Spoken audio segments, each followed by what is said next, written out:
1989 भारत आणि पाकिस्तान दोघांचा टेस्ट सिरीजचा सामना सुरू होता। भारताचे 38 रन झालेले होते आणि 4 विकेट पडलेल्या होत्या। वकार युनिस पाकिस्तानचा खतरनाक बॉलर, इम्रान खान म्हणजे 150च्या स्पीडने बॉल यायचे।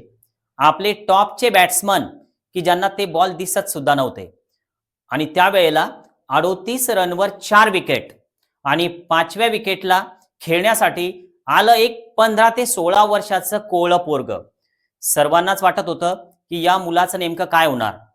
ज्या बॉलचा सामना आपले टॉपचे बॅट्समन करू शकले नाही तर ह्या कोवळ्या पोराचं नेमकं तिथं काय होणार। सुरुवातीला वकार युनिसने पहिला बॉल टाकला, जबदिशी तो त्याच्या काना जाऊन माग पास झाला, दिसला सुद्धा नसेल एवढ्या फास्ट तो बॉल गेला।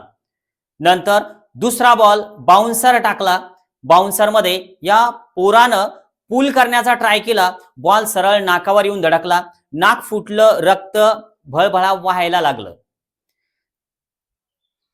सगळं काही थांबलं, मॅच थांबली। असं काय झालेलं असेल, सगळं रक्त वाहू लागलं होतं। मग आता दुसऱ्या साइडला बॅट्समनच्या दुसऱ्या साइडला नवजोत सिंग सिद्धू खेळत होते। ते त्या मुलाकडे गेले, स्ट्रेचर आणलं गेलं त्याला नेण्यासाठी।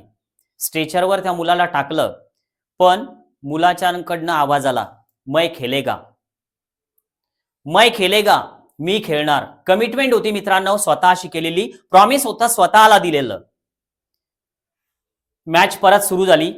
वकार युनिसनं समोरचा बॉल टाकला, या पोरानं समोर येऊन 4 मारला आणि त्या सिरीजमध्ये त्या मॅचमध्ये त्या मुलानं 57 रन बनवले आणि तो सामना ड्रॉ केला।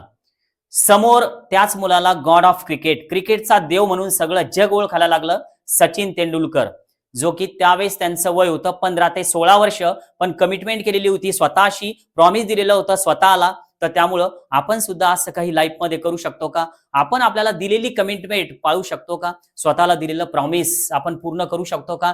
नक्की विचार करा आणि एक व्हिडिओला लाईक करायला विसरू नका।